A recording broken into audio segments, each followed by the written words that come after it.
Well, would you look at this? We have some real Celtics news to discuss on today's show as Brad Stevens is making some moves. The Celtics, they went out and signed a player after the conclusion of the 2025 Summer League circuit, and are more offseason moves coming as the Celtics Insider has hinted at a couple big trades potentially down the pipeline this summer. Yeah, before the season. We'll talk about it in just a moment. But make sure you are subscribed to the channel because this is why you subscribe. The Celtics went out there and made a signing, so I said, all right, well, let's get to work then. Let's go make a video for the fine folks over at Celtics Today. 53,000 diehard C's fans are locked in and subscribed with us for free, informative Celtics content every single day. So go join those 53K and hit that big red sub button right now. It's 100% free.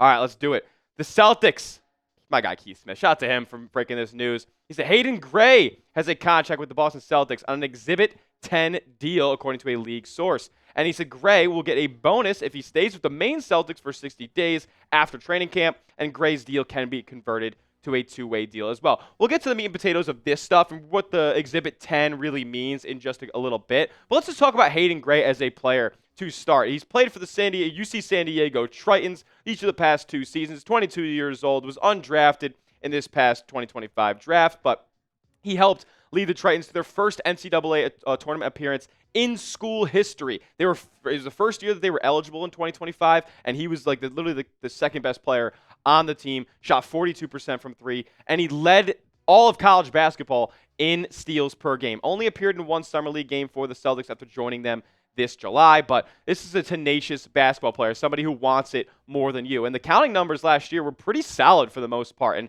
this is a player who back in 2023-24 was not really as efficient of a three-point shooter as the figures that you see on your screen right now. Shot 4.5 attempts last year and at a 42% clip. That is lights out, and it was a huge reason why UCSD was basically one of the best teams in the country for a large part of the season. They were like top 30 in KenPom for like the entire college basketball year. They were legit, and they ran into a really good Michigan team, took them down to the wire, and Hayden Gray was a big part of that huge run by them. And then you see him come join the Celtics Summer League team and only got to appear in 1 game, played 20 minutes in their finale game against the Atlanta Hawks. And honestly, the numbers that you see on screen aren't crazy or anything like that, but hey, 3 for 4 from the field, shot good, efficient, high-level shots, or high-efficiency shots, had 2 dimes as well, and only took 30 seconds for him to get a steal off of a pass. Like, this guy hunts passing lanes. He is tenacious on the ball, has great defensive IQs off of the ball as well, had 3 stocks in that game, 2 steals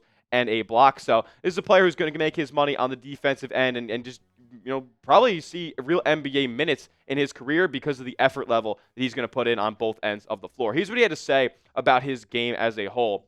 He said, I'm pretty good in anticipation, reading the ball handler's eyes, knowing where they want to go with it. I take pride in defense. And a lot of teams are really focusing on creating more possessions, and I think I can do that by causing turnovers and also just being a floor general, handling the ball and setting the table for everyone else. And Gray had also mentioned, this all came in an interview with Noah Dalzell over at Celtics Blog. Shout out to Noah. She does great work. And she said that Gray has been studying a lot of Alex Caruso in his game, studying guys like Derek White and Cason Wallace, a lot of players who, at least in the start of their NBA careers, now we know that a guy like Derek White is a bona fide all-star level player, but like the Caruso, the Cason Wallace, like those are guys who do the dirty work, and you saw Wallace reap the rewards of that by getting starts in the NBA Finals because of what he was able to do, just being a connector and a glue guy on both ends of the floor. This is what Gray seems like he's trying to pursue at this point, and for a guy who's not a crazy athlete or doesn't jump off the page in terms of raw counting statistics or athletic profile, that's what you're going to have to do in order to make your money in the NBA. So I'm glad that these are the players that he's kind of taking after here. Hopefully,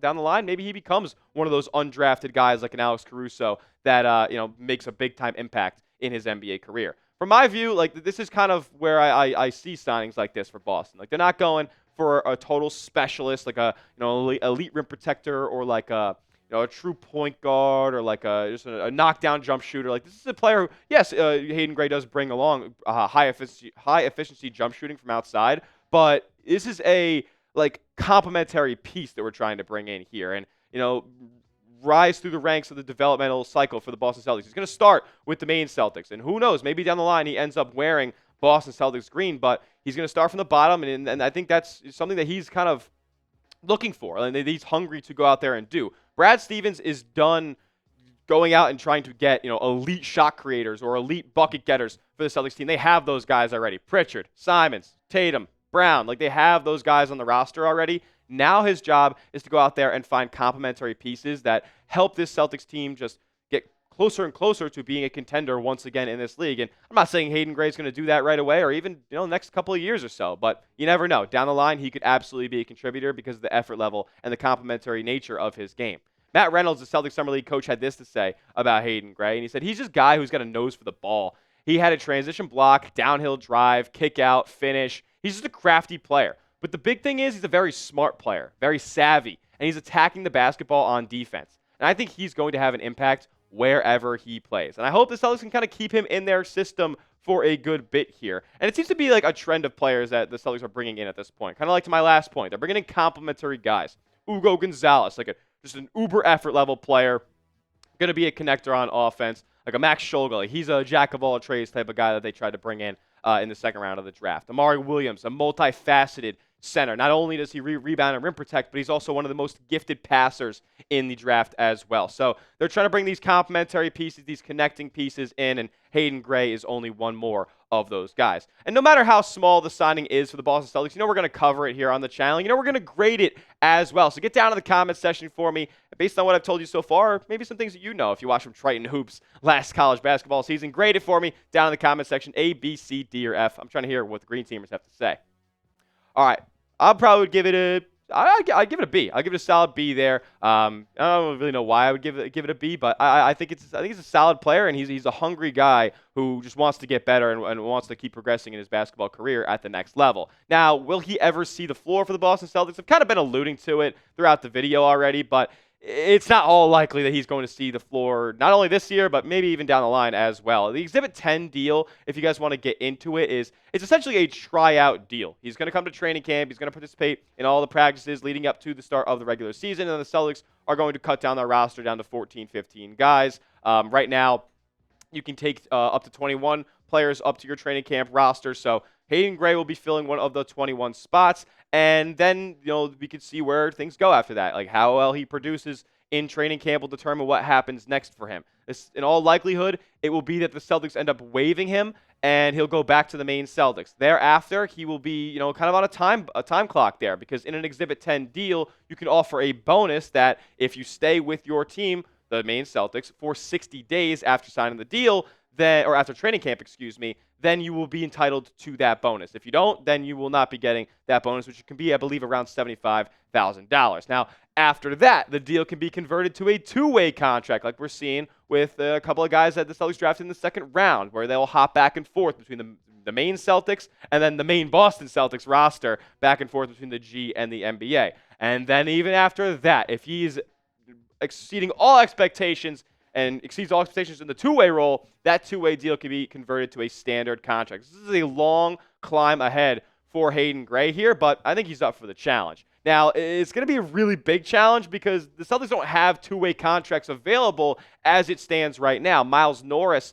is still occupying one of those slots, and then, like I said, the two second-round picks that Boston took in this year's draft are widely expected to be taking those other two-way slots for Boston. So an uphill climb for Hayden Gray. Maybe if he just absolutely balls out in training camp, then he can maybe steal one of these two-way slots away, but only time will tell, and we'll keep you guys updated on that. Coming up next, though, are more off-season moves coming for your Boston Celtics. The Celtics Insider has hinted that, trades could be coming, and before the start of this NBA season. We'll talk about it in just a moment. But first, I got to tell you guys about this awesome deal that we have on the program today, a 2024 Celtics Championship shirt. I've been showing it to you guys, and you guys, you got to get into this one because we want to have good vibes. We want to be thinking about when confetti was falling back down from the TD Garden, raising the Larry O.B. back in 2024, and you guys can commemorate that with this shirt right here. They got all the caricatures of all the contributors on there, and it's on a massive sale. I wouldn't be just marketing a $40 t-shirt to you guys. No, this thing's $17. So go get it at this link right here, chatsports.com/champ sale. That's chatsports.com/champ sale. I put that link in the comment section and description